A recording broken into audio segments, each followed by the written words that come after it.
brought you by Silver Pumps and Motors. Top quality और consistent performance के लिए सिर्फ सिल्वर पंप्स नाम याद रखना.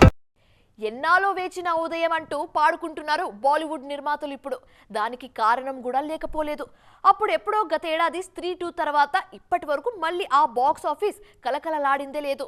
పుష్ప 2 హిట్ అయినా అది మన సినిమాయే. చాలా రోజుల తర్వాత మరాఠా యోధుడి కథతో బాక్స్ ఆఫీస్ ఎరుపెక్కింది. పుష్ప 2 తర్వాత బాలీవుడ్ బాక్స్ ఆఫీస్ మరోసారి వెలిగిపోతోంది. చావా సినిమాకు కలెక్షన్ల వర్షం కురుస్తుంది. విక్కీ కౌశల్ హీరోగా లక్ష్మణ్ ఉటేకర్ తెరకెక్కించిన ఈ సినిమా బాక్సాఫీస్ దగ్గర సంచలన వసూళ్లు సాధిస్తుంది. 3 రోజుల్లోనే 100 కోట్ల క్లబ్ లో చేరిపోయింది చావా.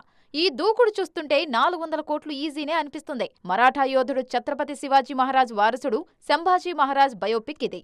మొఘల్ సామ్రాజ్యంపై ఆయన చేసిన దండయాత్రలతో పాటు ప్రజలపై ఆయన చూపించిన వాత్సల్యాన్ని ఈ సినిమాలో చాలా బాగా ఆవిష్కరించారు దర్శకుడు లక్ష్మణ్. దాంతో కేవలం మహారాష్ట్రలోనే కాదు అన్ని సిటీస్లోనూ అదరగొడుతోంది చావా. గత ఏడాది స్త్రీ 2 తర్వాత మరే హిందీ సినిమాకు 100 కోట్ల వసూళ్లు రాలేదు. బాలీవుడ్ మళ్లీ గాడి తప్పుతుందా అనుకుంటున్న సమయంలో చావాకు వస్తున్న వసూళ్లు చూసి ఊపిరి పీల్చుకుంటున్నారు దర్శక నిర్మాతలు.